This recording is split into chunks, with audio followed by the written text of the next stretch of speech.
नमस्कार, मैं छत्तीसगढ़ अखबार के YouTube चैनल इंडिया आजकल के स्टूडियो से सुनील कुमार। आज पूरी दुनिया में जिसकी सबसे ज़्यादा चर्चा है, जेफरी एप्स्टीन, दुनिया का नाबालिग लड़कियों का सबसे बड़ा दलाल। और भी लोग हो सकते हैं मानव तस्करी करने वाले, जिन्होंने नाबालिग लड़कियों को चकला घरों तक पहुंचाया हो, लेकिन ये दलाल इस मायने में था कि ये नाबालिग लड़कियों को जुटाकर दुनिया के बड़े बड़े लोग, कई देशों के शासक प्रशासक, दुनिया के सबसे बड़े कारोबारी, जिसमें ट्रंप का नाम है, ब्रिटेन के राजकुमार एंड्रयूज का नाम है, बिल गेट्स का नाम है, किसका नाम नहीं है, अनिल अंबानी का नाम है, और भी बहुत सारे लोगों के नाम हैं।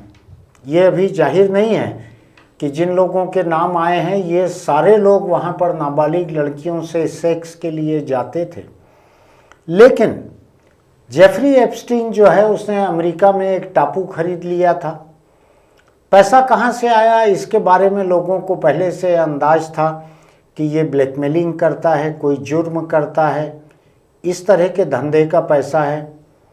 उसने खरीद लिया और वहाँ पर बाहर से लड़कियों को मालिश करने के नाम पर पैसा देकर लेके जाता था, और फिर उन लड़कियों को, नाबालिग लड़कियों को और पैसा देता था कि तुम जितनी दूसरी नाबालिग लड़कियों को लेके आओगी, हर एक पर तुमको $200 मिलेगा। जो बहुत गरीब ज़रूरतमंद लड़की रहती है उसके लिए $200 बहुत रहता है।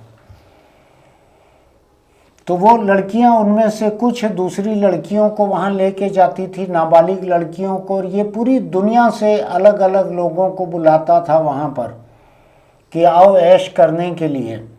और न्यूयॉर्क शहर से इसके आइलैंड तक, इसके टापू तक जो प्लेन, इसका निजी प्लेन लेके जाता था, उसका नाम इसने लोलिता एक्सप्रेस रखा हुआ था। लोलिता समझते हैं? बहुत पहले एक नाबालिग लड़की के साथ एक बालिग सब्जेक्ट पर एक नॉवेल आया था, जो हिंदुस्तान सहित बहुत सारे देशों में बैन कर दिया गया था। लोलिता नाम था उसका। तो उसके आधार पर इसने नाबालिग लड़की के नाम पर लोलिता एक्सप्रेस नाम रखा था अपने प्लेन का, और उसमें दुनिया भर के लोगों को लेके जाता था। इसके रिकॉर्ड्स में शायद 170 के करीब बार दलाई लामा का भी जिक्र आया है। हालांकि उन्होंने कहा है कि वो कभी इससे नहीं मिले, कभी इसके यहाँ नहीं गए। जो भी होगा, नाम तो और लोगों का भी आया है। ट्रंप का नाम उसमें हजारों बार आया है। अब हुआ ये मामला कि इनमें से एक लड़की ने 2005 करीब में इसके खिलाफ शिकायत की कि इसने मेरा ऐसा ऐसा शोषण किया है। और ये ब्लैकमेलर ऐसा था कि जितने लोग वहां जाते थे उनके नाबालिग लड़कियों के साथ फोटो वीडियो बना बना कर रखता था। वही तस्वीरें अभी सामने आ रही हैं। नाबालिग लड़कियां जो उस वक्त नाबालिग थी, उनके चेहरे छुपा छुपा कर तस्वीरें सामने आ रही है। उसमें आप देख सकते हैं कि बड़े बड़े राजकुमार और बड़े बड़े देशों के शासक प्रशासक जो हैं, वो किस तरह से चार हाथ पैर पर जीभ लटकाए हुए इन लड़कियों के ऊपर मंडरा रहे हैं, देख सकते हैं आप। 2008 करीब में जेफरी एप्स्टीन को पहली बार सजा हुई। 2005 में जांच शुरू हुई,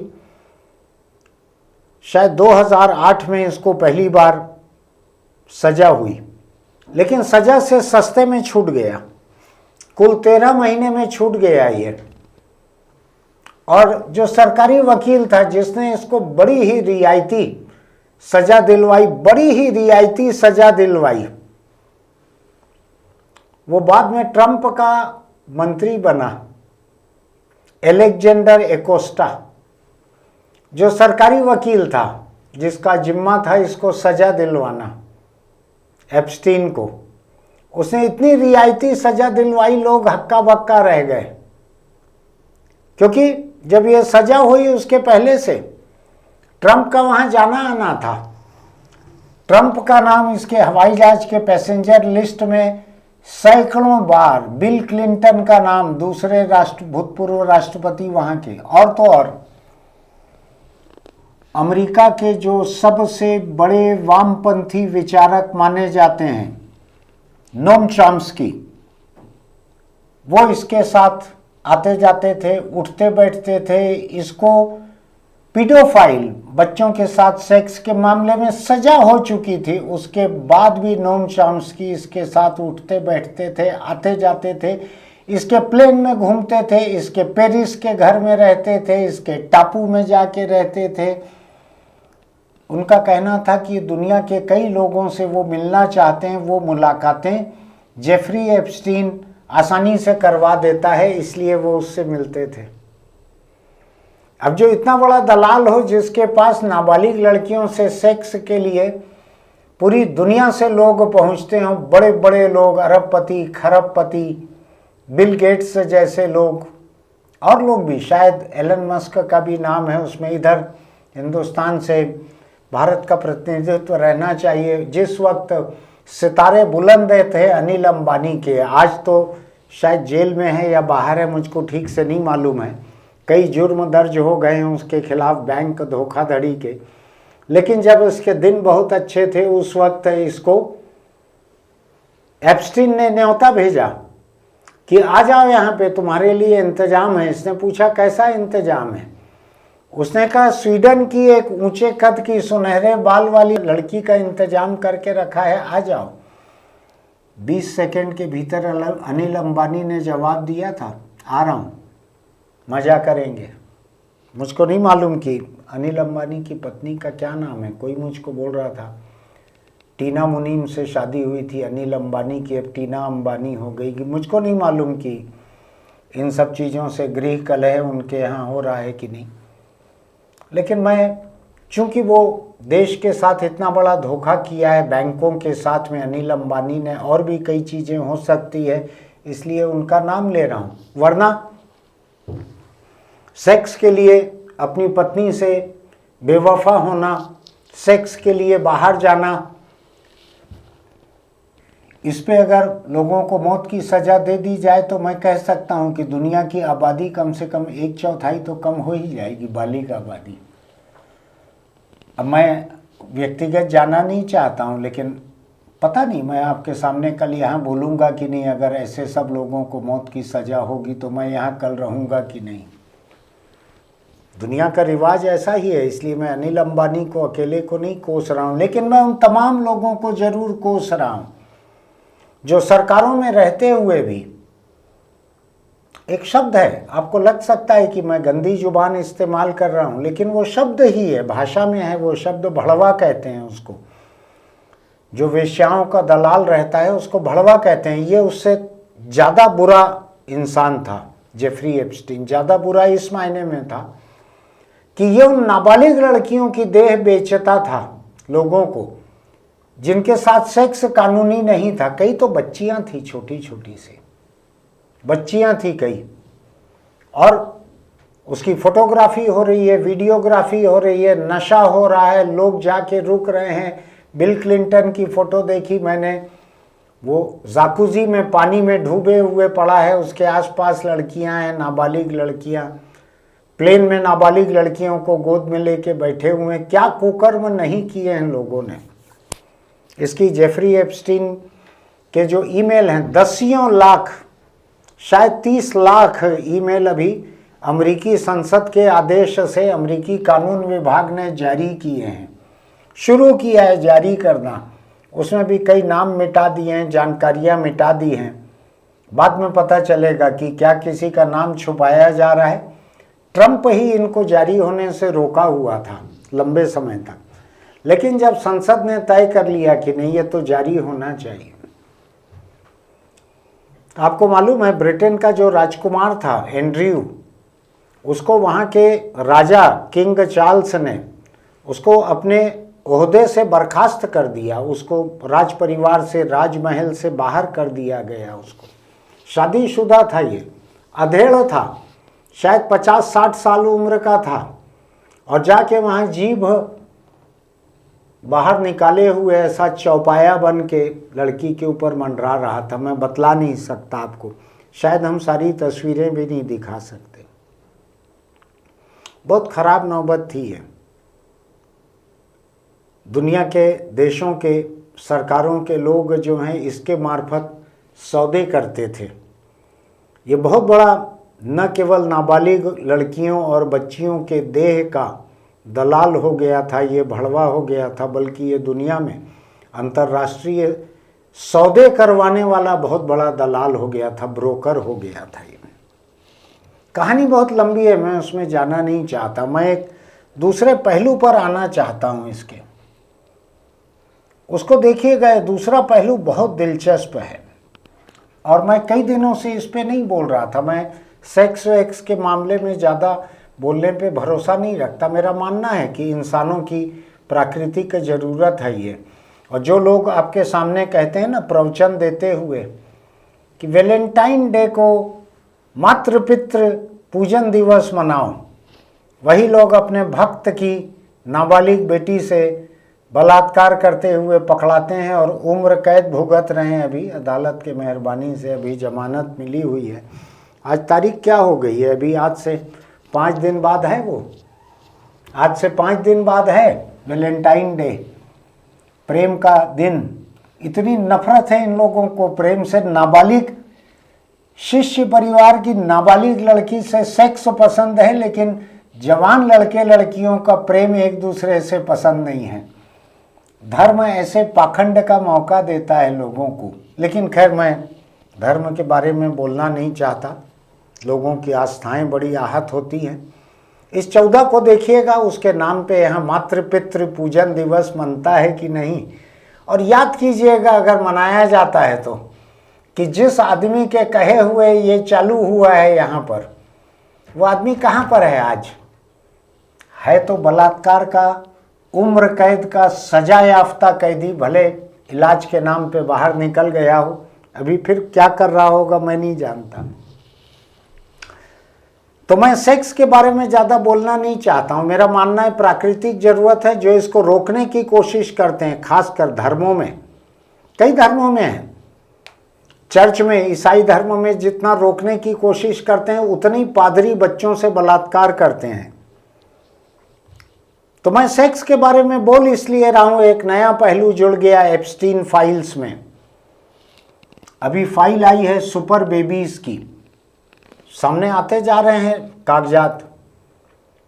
जेफरी एप्स्टीन चाहता था, खूब पैसा हो गया था, खरबपति हो गया था, ये टापू थे इसके पास में, प्लेन थे इसके पास में, दुनिया के दर्जनों देशों के शासक प्रशासक जो हैं, किसी शाही परिवार के सदस्य जो हैं, वो इसके यार थे। उनको नंगे देखता था, उनकी तस्वीरें खींचता था, सब करता था। तो अब जेफरी एप्स्टीन की अगली योजना थी, नई नहीं है, अगली योजना ये थी कि वो सुपर बेबीज तैयार करना चाहता था। अपना एक टापू जो है उसमें इसने एक बहुत बड़ा इलाका तैयार करवाया था, किले जैसा और महल जैसा, बहुत बड़ा, शायद सैकड़ों एकड़ की जमीन पे इसने एक किले और महल जैसा एक अपना ढांचा बनवाया था। उसमें वो 20 लड़कियों को रख कर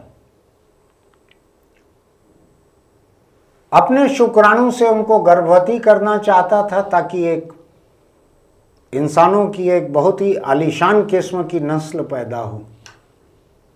आप सोचिए, जिसके हाथ में ताकत आ जाती है, जिसके हाथ में दुनिया के दर्जनों देशों के शासक आ जाते हैं, वो अपने आप को सुपरमैन समझने लगता है, सुपर ह्यूमन समझने लगता है। और वो चाहता था कि एक सुपर रेस पैदा हो, इंसानों की, मानवों की नस्ल बेहतर कर दी जाए। ऐसी हसरत बहुत सारे तानाशाहों की रहती है। तो जेफरी एप्स्टीन उसमें लगा हुआ था कि 20 लड़कियों को गर्भवती करके उनके बच्चे पैदा करके ये अपनी नस्ल बढ़ाना चाहता था, जिसको ये सुपर नस्ल मानता था, सुपर ह्यूमन, महामानव नस्ल मानता था ये उसको, अपने पैदा होने वाले बच्चे को। और जो खबरें आ रही है और भी भयानक है, पता नहीं आप कितना भयानक सुन पाते हैं। ऐसी कुछ नाबालिग बच्चियों को गर्भवती होने के बाद में मर गई, कुछ हुआ तो उनको वहीं दफन कर दिया गया। उनके जो बच्चे पैदा होते थे उनकी जेनेटिक जांच वगैरह का इंतजाम था, उसके बाद ऐसे बच्चों को भी दफन कर दिया गया। जो भी वजह होगी अभी सामने आएगी। मैं हैरान हूँ इस बात को लेकर कि दुनिया का ये सबसे बड़ा मुजरिम, एक सबसे बड़ा, वैसे तो हिटलर वगैरह और कई लोग हैं, अपने किस्म का ये सबसे बड़ा मुजरिम, ये अपने से होने वाली औलाद को ये सुपर रेस मान रहा था, महामानव नस्ल एक अलग से मान रहा था। अगर इससे होने वाले बच्चे जो हैं, अगर नस्ल का इतना ही असर होता है, मेरा ढेला भरोसा नहीं है, अगर नस्ल का इतना ही भरोसा होता है, जाति का, नस्ल का, किसी के शुक्राणु का इतना ही असर होता है, तो क्या इससे होने वाली औलादें भड़वा हो जाती, वो भी दलाल हो जाती, वो भी देह बिकवाती, बच्चियों से बलात्कार करवाती? मेरा भरोसा नहीं है, मैं नहीं मानता ऐसा। जहाँ तक मेरी जानकारी है, गोडसे के माँ बाप, परिवार के लोग, वो लोग हत्यारे नहीं थे, वो अपने परिवार का पहला हत्यारा था। जहाँ तक मेरी जानकारी है कि महात्मा गांधी के परिवार में उनसे पहले कोई महात्मा नहीं हुए थे, वो बनिया लोग थे, कारोबारी बनिया लोग थे, महात्मा नहीं थे। कई ऐसे मुजरिम रहते हैं जो अपने कुनबे के पहले जनरेशन के मुजरिम रहते हैं। मैं जैसे मेरे परिवार में पहले जनरेशन का पत्रकार बना, मेरे परिवार में मेरे पहले कोई पत्रकार नहीं थे। मेरे पिता अपने परिवार में पहले जनरेशन के डॉक्टर बने, होम्योपैथी और आयुर्वेद के। तो मेरा ये मानना है कि ये बोगस है, ये नस्ल की, जाति की थ्योरी बोगस है। आपने देखा ना दिल्ली के सरकारी मेडिकल कॉलेज में किस तरह से ऊंची कही जाने वाली जातियों के प्रोफेसरों ने दलित समुदाय के बच्चों के आंसर कॉपी में अलग से निशान लगाए और उन निशानों को देख देख के उनको फेल किया ताकि दलित बच्चे डॉक्टर न बन जाए। ये वही सोच है, ये सुपर रेस बनाने की वही सोच है जो दिल्ली के, राजधानी दिल्ली के सरकारी मेडिकल कॉलेज के प्रोफेसरों ने किया। आंसर कॉपी में एग्जाम की निशान लगा लगा कर दलितों को फेल किया। तो मैं तो ये मानता हूं कि वो दलित बच्चे भी जो हैं किसी भी दूसरी जाति के बच्चों जितने ही होशियार होंगे, या ये प्रोफेसर जिस जात के हैं उनके बच्चे भी हो सकता है इन दलितों से ज़्यादा नालायक हों। अब शायद जेल में जाएंगे ये प्रोफेसर लोग, वहाँ पता नहीं इनकी नस्ल आगे कैसे बढ़ेगी जेल में। लेकिन मैं ये सोचता हूँ कि दुनिया के कुछ सबसे बड़े मुजरिम, सबसे ज़्यादा पैसा कमा के भाड़े पर टेक्नोलॉजी, डॉक्टर, जेनेटिक इंजीनियर, इन लोगों को भाड़े पर लेकर किसी टापू में अपना खुद का निजी मैटरनिटी होम बनाकर, जेल बनाकर, बच्चियों को कैद करके, नाबालिग लड़कियों को, उनसे अपने बच्चे पैदा करने लगे, तो क्या होगा? एक ऐसी और मिसाल मुझको दिखती है। टेलीग्राफ नाम का जो मैसेंजर एप्लीकेशन है, उसको बनाने वाला एक रूसी नौजवान है, कुछ 40-41 साल का है अभी।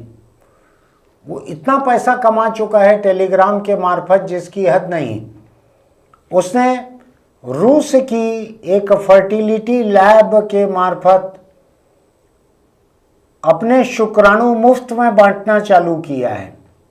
शर्त उसकी रहती है कि स्वस्थ रहनी चाहिए महिला, इस उम्र की रहनी चाहिए, तो उसको आप मेरा शुक्राणु मुफ्त में दे दीजिए। अभी तक दुनिया भर में उसके 100 बच्चे हो चुके हैं। अभी उसने न्योता दिया है खबरों के मार्फत। उसने कहा है कि पूरी दुनिया से 37 साल उम्र तक की कोई भी लड़की या महिला यहाँ आकर मेरे शुक्राणु से अगर गर्भवती होती है तो उसका पूरा इस गर्भवती होने का और उसके बच्चे पैदा होने का, उसका सब खर्च मैं उठाऊंगा। और ऐसे तमाम बच्चे जो हैं उनके डीएनए से अगर ये साबित होगा कि वो मेरे बच्चे हैं तो मेरी संपत्ति उन बच्चों में बराबर बंटेगी। हो सकता है दुनिया की बहुत सारी लड़कियां, महिलाएं ऐसी हों जो अपने होने वाले बच्चे के लिए $1 अरब या 100 अरब रुपया पाने के लिए चली जाए, वहाँ कतार लगा ले। मुझको उसमें गलत कुछ नहीं लगता, लोग तो कृत्रिम गर्भाधान के लिए जाते ही हैं। लेकिन मैं सोचता हूँ कि अपने बच्चे 100, 1000, 100 तो कौरव जितना तो हो चुके हैं उसके, अभी और बढ़ना है। तो ऐसे लोग जो हैं जिनके हाथ में पैसा है, ताकत है, शोहरत है, वो अगर अपने आप पे इतने फिदा हैं कि उनके बच्चों की संख्या बढ़ती चली जानी चाहिए दुनिया में, वो एक सुपर रेस हो जाएंगे। तो ऐसे मुजरिम, ये भड़वा जो है, अमेरिकन भड़वा जो ट्रंप का दोस्त है, बिल गेट्स का दोस्त है, अमेरिका के सबसे बड़े वामपंथी विचारक नोम चॉम्स्की का दोस्त है। नोम चॉम्स्की इसके लिए सिफारिशी चिट्ठियां लिखता है। वामपंथी विचारक है सबसे बड़ा वहाँ का। और भी लोग हैं, ब्रिटेन का राजकुमार है, हॉलैंड का राजकुमार है, कई लोग हैं। तो मैं ये सोच के हैरान होता हूँ कि ऐसे लोग अगर अपने पैसों की ताकत से अगर बड़ी संख्या में लोगों को गर्भवती करें, बड़ी संख्या में, तो क्या होगा? इनके बच्चे, हजारों बच्चे हो सकते हैं, उनका क्या होगा? आज ये आदमी अगर चाहता, मर गया है अभी जेल में, संदिग्ध हालत में मरा है जेल में। ऐसा बहुत सारा होता है, जब बड़े बड़े लोग फंसने वाले रहते हैं तो कई मुजरिम जो हैं जेल में खुदकुशी कर लेते हैं, एक्सीडेंट में मर जाते हैं, ऐसा कई जगह होता है। तो ऐसे लोग, ऐसे मुजरिम लोग अगर, या कोई बड़े नेता या कोई बड़े तानाशाह या बड़े धर्म गुरु या बड़े विचारक, नोम चॉम्स्की जैसे बड़े विचारक या कोई और, अगर ये तय कर लें कि हमको अधिक से अधिक बच्चे पैदा करना है क्योंकि हमको धरती पे मानव नस्ल को सुधारना है, तो क्या होगा? मुझको लगता है कि बहुत सारे ऐसे देश हैं, बहुत सारे खाड़ी के ऐसे देश हैं जो अभी कोई शेख है वहाँ पे, कहीं कोई है, ये एक व्यक्ति, एक परिवार के हाथ में चल रहे हैं। उनको अगर लगे कि उनके शुक्राणु से दुनिया में 5-10 हज़ार लोगों को गर्भवती किया जा सकता है और उनके उतने बच्चे हो जाएंगे, उनकी नस्ल जो है चारों तरफ फैल जाएगी, तो ऐसे आत्ममुग्ध लोग जो हैं, ऐसे नार्सिसिस्ट लोग जो हैं, इनसे कौन बचा सकता है धरती को? इनके पास पैसा इतना है। ये एलन मस्क जो कि टेस्ला कंपनी का मालिक है, एक्स नाम के सोशल मीडिया प्लेटफॉर्म का मालिक है, जो 13 या 14 बच्चे खुद के घोषित पैदा कर चुका है, अघोषित के बारे में मुझको नहीं मालूम, वो भी था जेफरी एप्स्टीन के ग्राहकों में, दोस्तों में, यारों में, वो भी था। तो मैं सोच रहा हूँ ये दुनिया किस तरह की होगी अगर ये भड़वे इस तरह के, अगर कातिल, अगर तानाशाह, अगर नस्ल के आधार पे हिंसा करने वाले, अगर फिलिस्तीनियों की नस्ल को ख़त्म करने वाले नेतन्याहू, अगर ऐसे लोग अपने बच्चे बढ़ाते चलें, और अगर मान लीजिए जेनेटिक थ्योरी सच होगी, जो कि मेरी जानकारी में और समझ में सच नहीं है, तो क्या होगा? ये छोटे छोटे कितने मुजरिम छोड़ के जाएंगे, कितने बलात्कारी और भड़वे छोड़ के जाएंगे, सोचिएगा जरा। ये सुपर बेबी बनाने का जो है, ये बहुत भयानक सोच है। दुनिया के कई आत्ममुग्ध तानाशाह जो हैं वो इस तरह का सोचते हैं। ये तो एक कारोबारी टेलीग्राम का मालिक जो है वो सोच रहा है, ऐसा कर रहा है, सोच नहीं रहा, कर रहा है। तो सोचिएगा, ऐसे एक एक व्यक्ति के हजारों बच्चे अगर हो जाएं, और ये जो कृत्रिम गर्भाधान की जो तकनीक है, इसमें बहुत संभव है। आपके शुक्राणुओं से आप चाहें, आपके पास पैसा हो, तो एक दिन में उससे हजारों लोगों को गर्भवती किया जा सकता है। सोचिएगा ये नस्ल की थ्योरी, नस्ल की सोच ये कैसी भयानक है कि दुनिया का सबसे बड़ा भड़वा अपने सैकड़ों हजारों बच्चे पैदा करना चाहता है मानव जाति की नस्ल सुधारने के लिए। आप चाहते हैं कि इस तरह से सुधरे नस्ल? सोचिएगा, अपने दोस्तों से भी बात कीजिएगा, उनको भी लिंक भेजिएगा अगर मैंने कोई जायज़ सवाल उठाया है तो। और सावधान रहिएगा, ये केवल बलात्कारी लोग ऐसा नहीं सोचते हैं, बहुत सारे दूसरे लोग भी सोचते हैं कि उनकी नस्ल बढ़ना चाहिए। भेजिएगा इसको दोस्तों को। आपको अच्छा लगे तो हमारे YouTube चैनल इंडिया आजकल को सब्सक्राइब कीजिएगा, लाइक कीजिएगा, नोटिफिकेशन की बटन दबाइएगा, भद्र भाषा में कमेंट बॉक्स में लिखिएगा किसी के बारे में गाली गलौज मत लिखिएगा। चलते चलते एक छोटी सी सलाह, अगर आप बीड़ी सिगरेट गुटखा तम्बाकू खाते पीते हैं तो छोड़ दीजिए, वरना कैंसर आपको नहीं छोड़ेगा। बड़ी रफ्तार से कैंसर बढ़ रहा है। और मैं बतलाऊं आपको, अगर आप बीड़ी सिगरेट पीते हैं, तम्बाकू खाते हैं, तो आपके आसपास के बच्चे जो हैं वो भी आपको देख के सीखते हैं और आपकी अगली पीढ़ी को आप खतरे में डाल कर जाते हैं। उसके लिए ज़मीन, मकान, कारोबार, गाड़ी, एफडी ये सब छोड़ के जाने का कोई मतलब नहीं है। अगर आप उसको कैंसर का खतरा दे के जा रहे हैं तो ये सब का इस्तेमाल करने के लिए उसकी लंबी ज़िंदगी नहीं बचेगी। तम्बाकू से दूर रहिए, जो आपको चाहते हैं उनके पास रहिए। फिर मिलेंगे।